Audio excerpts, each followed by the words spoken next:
오늘 말씀 설교 제목은 한 걸음의 순종입니다. 한 걸음의 순종입니다. 저와 같이 공부하는 그런 한 전도사님이 노방 전도, 길거리에서 이제 사람들을 전도하는 그런 일을 하러 가셨습니다. 그런데 이 전도하는 중에 한 권사님을 만나게 되었습니다. 그래서 보통 이런 분을 만나게 되면 교회 다니시는 분, 권사님이나 이런 집사님이나 이런 분들을 만나게 되면 그냥 보내드립니다. 그런데 이 전도사님이 그날은 이 권사님에게 어쩐 일인지 복음을 전하게 되었습니다. 보통 우리 같으면 어떻게 하겠습니까? 이 권사님을 자꾸 복음을 전하려고 하면은 만약에 저희가 그렇게 길거리에서 붙잡혔다면 아니 교회 다니는데 왜 저를 붙잡고 난리예요? 저 교회 다닙니다. 저 예수님 믿어요. 그리고 그냥 지나갔을 겁니다. 그런데 이 권사님이 그러지 않으시고 그 복음을 다시 다 들으셨다는 겁니다. 그러면서 갑자기 이 복음을 들으시더니 눈물을 뚝뚝 흘리시면서 이런 말씀을 하시다는 겁니다. 전사님, 제가 오늘 복음을 다시 들으니 그 예수님의 그 복음 때문에 제 가슴이 다시 뜨거워집니다. 이렇게 고백을 하셨다는 것입니다. 감사합니다. 이렇게 말씀을 하셨다는 겁니다. 우리는 신앙생활을 오래 하다 보면은 어느 순간인가 타성에 젖어서 매너리즘에 빠질 때가 있습니다. 이 매너리즘이라는 게 어떤 거냐면 어떤 일을 오래 반복하다 보면 관성에 빠져서 이제 신선함과 그런 재미가 기쁨이 사라지고 지루함과 무력감을 느끼는 상태를 말합니다. 몸은 교회에 있고 손발은 교회 봉사로 굉장히 분주한데 정작 마음은 알 수 없는 공허감이 드는 것입니다. 내가 도대체 이 신앙생활을 하고 있는 건지 아니면 교회 생활을 하고 있는 건지 헷갈리는 때가 있습니다. 어느덧 내 삶의 그 복음의 감격은 너무나 희미해지고 그리고 그저 익숙한 종교적인 언어들만 들리고 쏟아내게 된다는 것입니다. 혹시 우리도 이처럼 이 복음의 본질을 놓치고 있는 것은 아닐까요? 오늘 말씀은 예수님이 예루살렘 성전에서 대중들에게 선포하시는 마지막 말씀입니다. 그러니까 이제 이 12장 넘어가면 13장부터는 제자들에게 말씀하시거든요. 그 전까지는 대중들에게, 유대인들에게 말씀하시는 그런 말씀입니다. 44절을 보시면 예수님이 큰 소리로 말씀하셨다고 말하고 있습니다. 크게 외치신 겁니다. 크게. 이것도 우리를 향한 예수님의 외침이기도 합니다. 예수님은 과연 무엇을 이렇게 목이 터져라 외치시고 부르짖고 계신 것일까요? 요한복음은 크게 두 부분으로 나눠집니다. 1장부터 12장까지가 표적의 책, 예수님의 기적을 7가지만 뽑아가지고 기록하고 있습니다. 이게 표적의 책이라고 하고 그래서 그 다음에 13장부터 이제 21장까지를 영광의 책이라고 부릅니다. 고난의 책, 영광의 책 이렇게 부릅니다.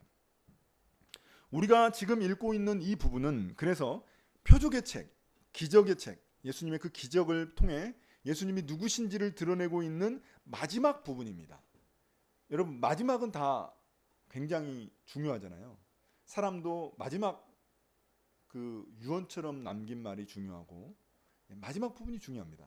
처음도 중요하지만 이 마지막이 굉장히 중요한데 오늘 예수님이 이제 대중들에게 마지막으로 선포하고 있는 그 말씀이기 때문에 중요한 겁니다.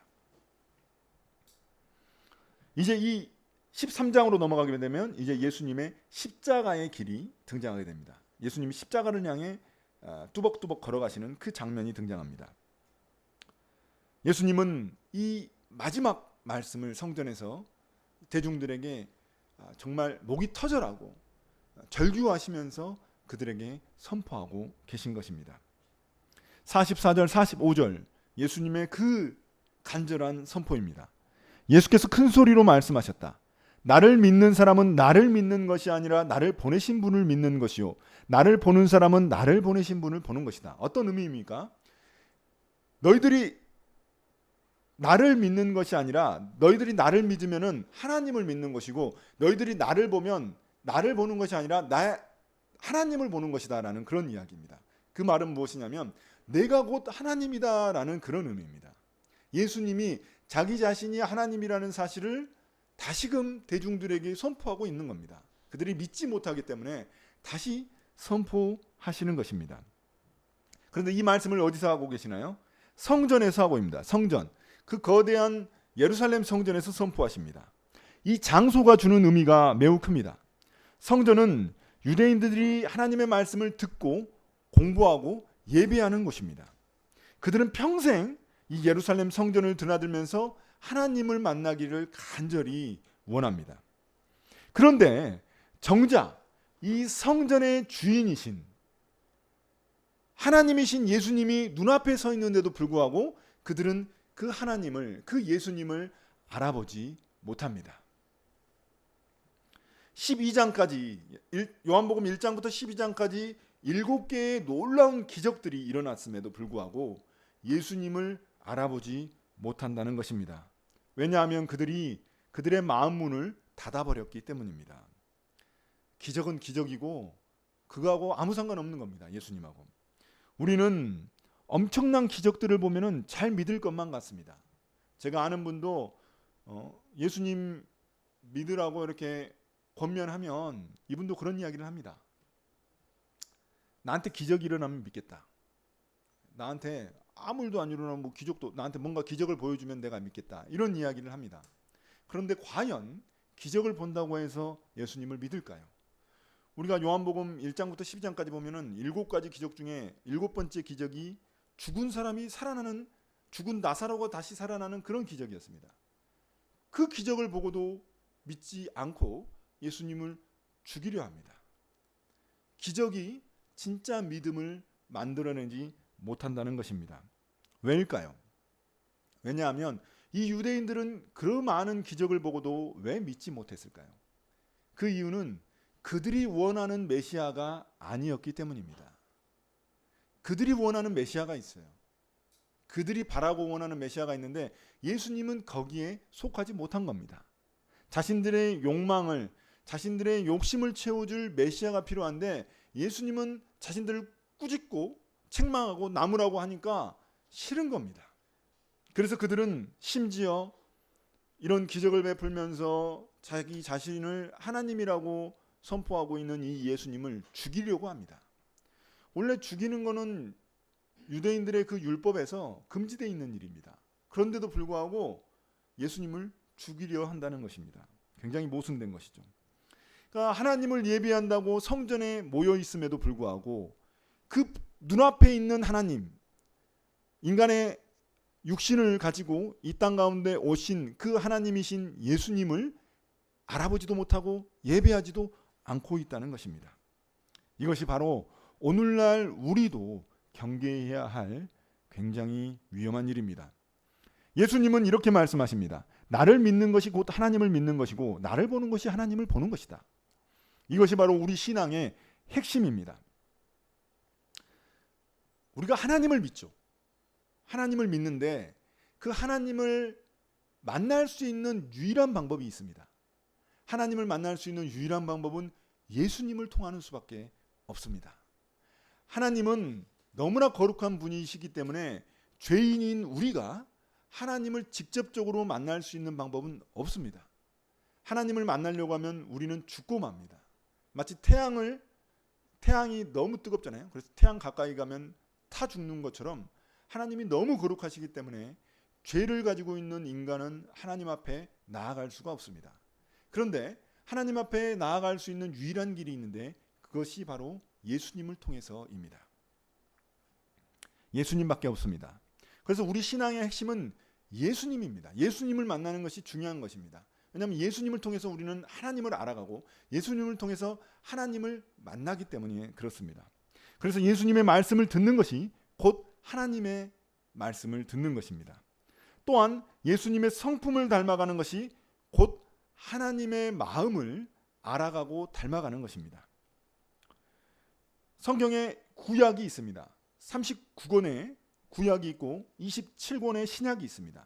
39권이나 되는 그 두꺼운 성경책의 핵심은 뭐냐면 메시아가 올 것인데 그 메시아가 바로 예수님이라는 것을 가리키고 있습니다. 구약에 있는 모든 약속과 계시의 모든 최종 성취는 예수님을 통해서 이루어지는 겁니다. 예수님의 핵심입니다. 구약과 신약의 모든 핵심은 예수님입니다. 예수님을 통해서 성취되고 완성되는 겁니다. 그러므로 우리 신앙의 본질은 결국 예수님을 우리가 더 깊이 알아가고 예수님을 더 깊이 뜨겁게 사랑하는 것입니다. 그분을 뜨겁게 사랑할 때 우리는 그분을 따르게 됩니다. 어떻게 우리가 그분을 따를 수 있을까요? 그분을 사랑하는 방법밖에 없습니다.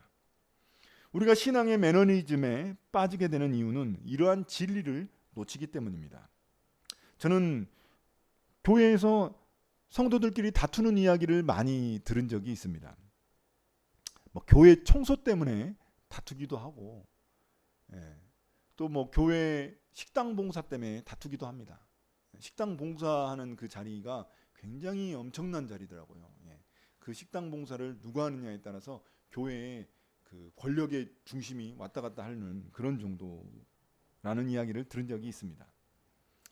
또 큰 교회는 여전도회라고 해가지고 여성들이 모여 있는 단체가 모임이 있습니다. 여전도회에 대적하는 또 단체가 하나 있습니다. 권사회입니다. 여성 권사회가 또 있어요. 큰 단체가 있습니다. 교회에는 이 두 축이 있는데 여전도회, 여권사회가 있는데 이 두 단체가 거의 교회의 권력의 중심입니다. 그래서 이 두 단체가 이 두 모임이 서로 다투기도 합니다. 이 권사회장과 또 여전도회 회장이 많이 다투는 이야기를 들은 적이 있습니다. 왜 이렇게 교회 내에서 권력 다툼도 일어나고 싸우기도 하고 이런 일들이 일어나는 걸까요? 왜냐하면 신앙의 본질을 잃어버리기 때문입니다. 교회의 주인도 예수님입니다. 교회의 주인이 성도가 아니에요. 교회의 주인이 목사가 아닙니다. 교회의 주인은 예수님입니다. 근데 그거를 잊어버리니까 서로 아무것도 아닌 일 가지고 서로 다투고 싸우고 권력투쟁을 하게 되는 것입니다. 우리가 만약에 예수님이라면 어떠했을까? 과연 예수님이라면 어떻게 행동하셨을까를 한 번만이라도 생각했다면 이런 일은 일어나지 않을 겁니다.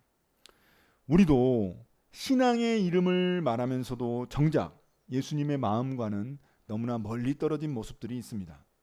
저희가 영상에서 봤던 것처럼 어떤 종교적 신념 때문에 막 하나님의 이름을 막 갖다 붙이는 그런 사람들도 있습니다. 자신의 욕망이 앞서는 경우들도 있습니다. 이것은 결코 예수님을 사랑하고 따르는 모습이 아닙니다. 그럼 우리의 신앙생활도 점검해 봐야 됩니다. 나는 과연 예수님을 내 삶의 그 어떤 것보다 더 사랑하고 따르고 있는가? 나는 과연 예수님을 진정으로 믿고 따르고 있는가? 닮아가고 있는가? 예수님을 아는 것이 곧 하나님을 아는 것입니다. 예수님을 사랑하는 것이 곧 하나님을, 눈에 보이지 않는 하나님을 사랑하는 것입니다. 우리가 예배드리는 예배의 대상은 하나님입니다. 하나님인데 그 하나님을 만나는 방법이 예수님밖에 없다는 겁니다. 이처럼 신앙의 본질인 예수님을 잃어버린 상태를 오늘 말씀인 46절은 어둠이라고 부릅니다. 어둠. 우리가 이 어둠이라는 것이 교회 밖에만, 세상에만 있는 것이 아닙니다. 예수님을 믿지 않는 사람들에게만 어둠이 있는 것이 아닙니다. 예수님을 믿는다고 하면서 교회 안에 있는 사람들에게도 어둠은 틈탑니다. 예수님은 이 어둠에서 우리가 어떻게 벗어날 수 있는지를 알려주십니다. 46절입니다. 나는 빛으로서 세상에 왔다. 그것은 나를 믿는 사람은 아무도 어둠 속에 머무르지 않도록 하려는 것이다. 여기서 어둠은 단순히 빛이 없는 상태가 아닙니다. 빛이 왔음에도 불구하고 빛을 거부하고 적극적으로 어둠을 선택하는 그런 빛에 대한 적극적인 저항과 거부를 의미하는 겁니다. 빛이 왔어요. 빛이 왔는데도 불구하고 자꾸 자기는 어둠 속에만 머무르려고 하는, 나는 어둠을 선택하겠어, 나는 어둠에 머물겠어, 나는 빛을 거부해, 이런 상태를 의미하는 게 여기에 어둠입니다. 우리의 죄악과 무지, 두려움의 상태를 의미하는 겁니다.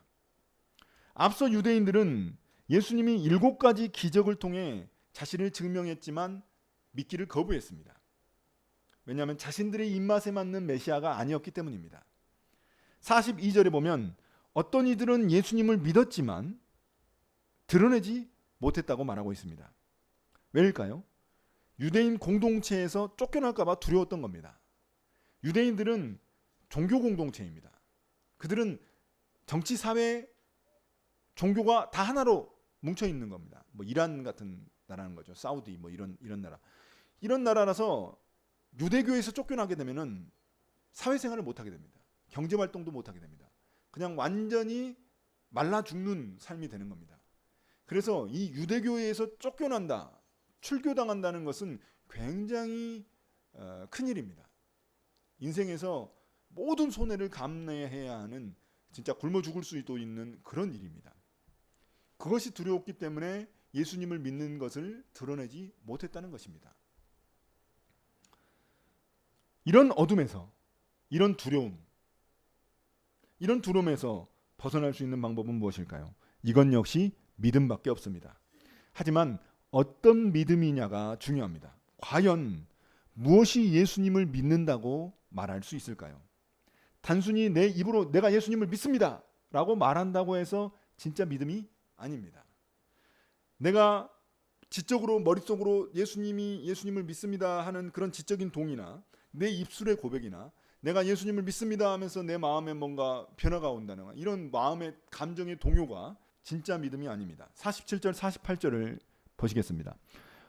어떤 사람이 내 말을 듣고서 그것을 지키지 않는다 하더라도 나는 그를 심판하지 아니한다. 나는 세상을 심판하러 온 것이 아니라 구원하러 왔다.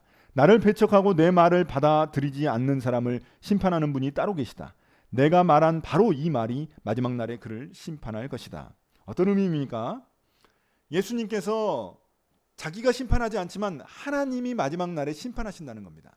자기 말을 듣지 않으면 예수님은 자기 말을 듣지 않으면 결국 마지막 때에 하나님이 심판하신다는 겁니다. 그러니까 지금 내가 말하고 있는 이때에 나를 믿고 구원받으라는 그런 의미입니다.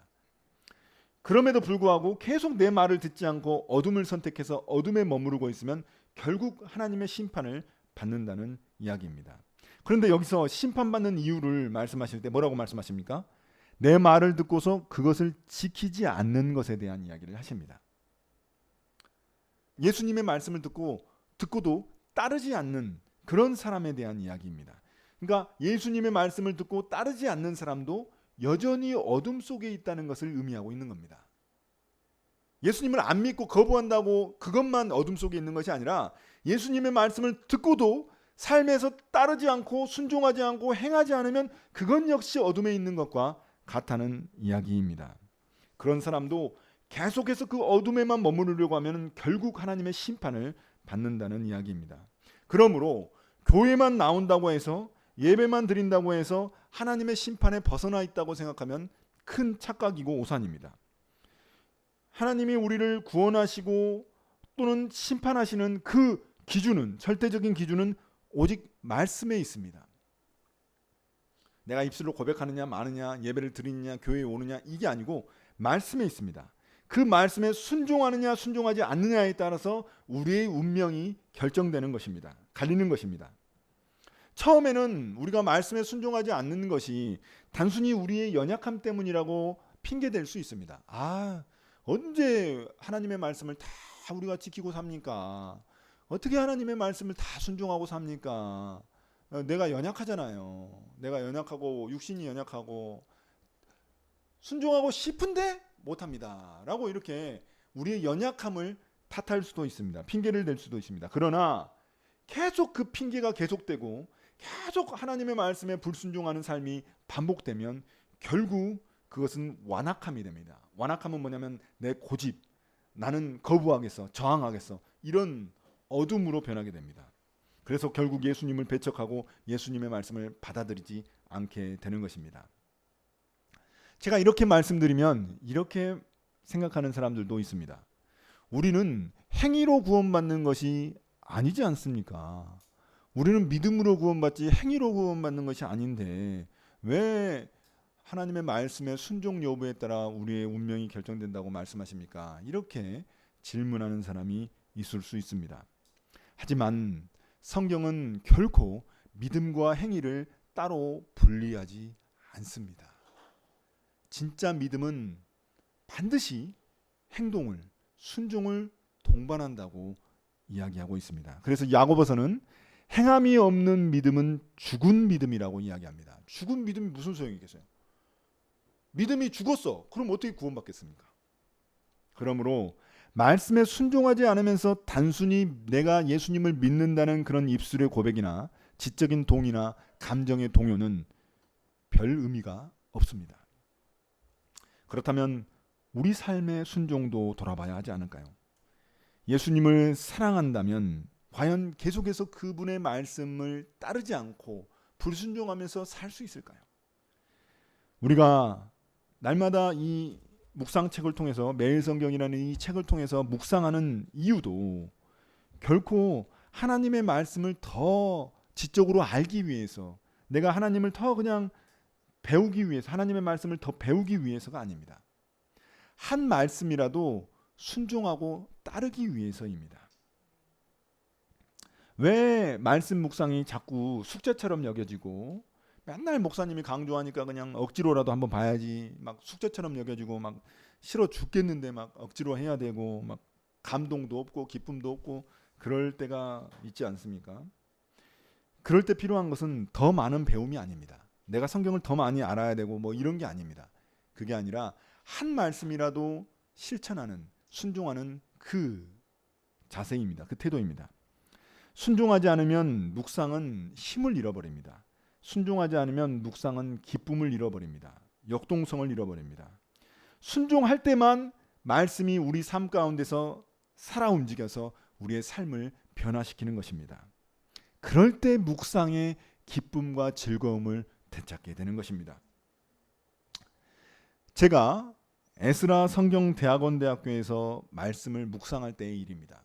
제가 거기 가서 1년 동안 목사님들하고 함께 같이 살면서 매일 아침마다 모여가지고 묵상 나눔을 했습니다.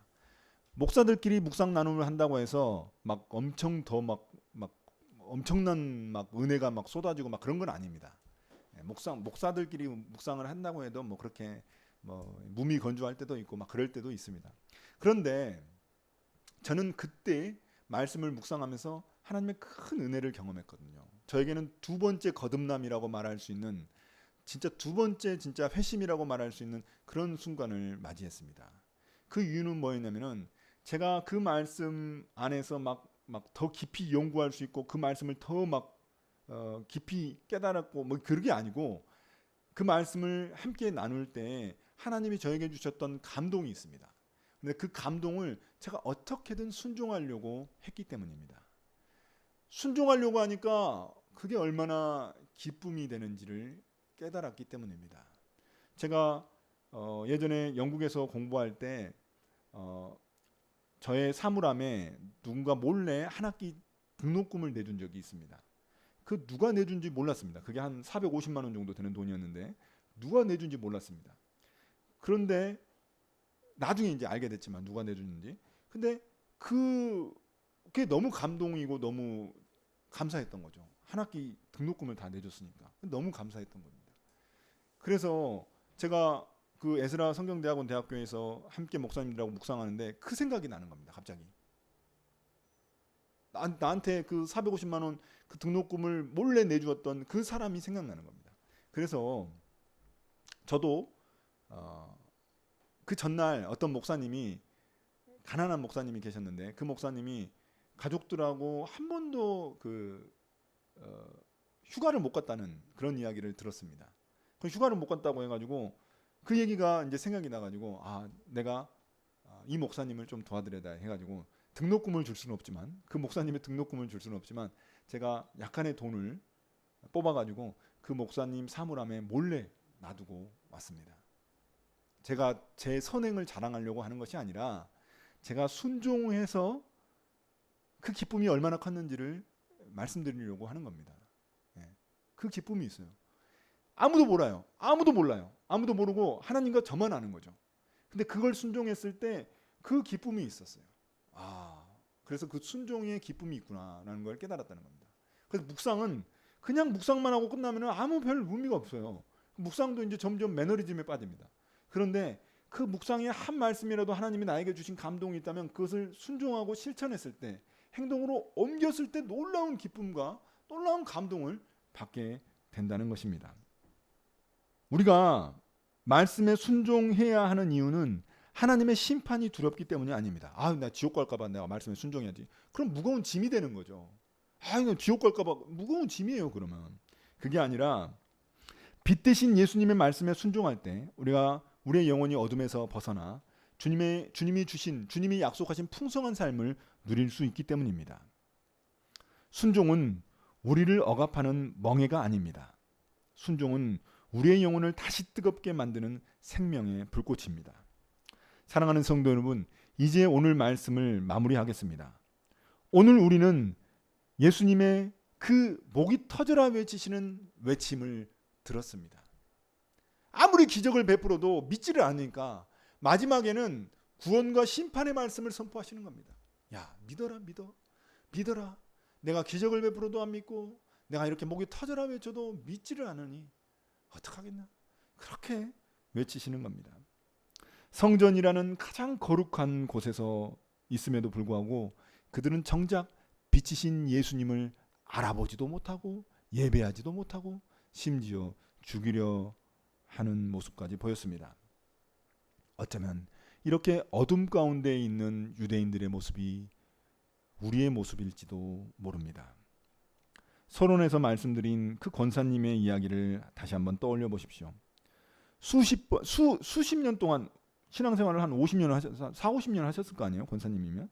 근데 그분이 뭐 더 하셨을 수도 있죠.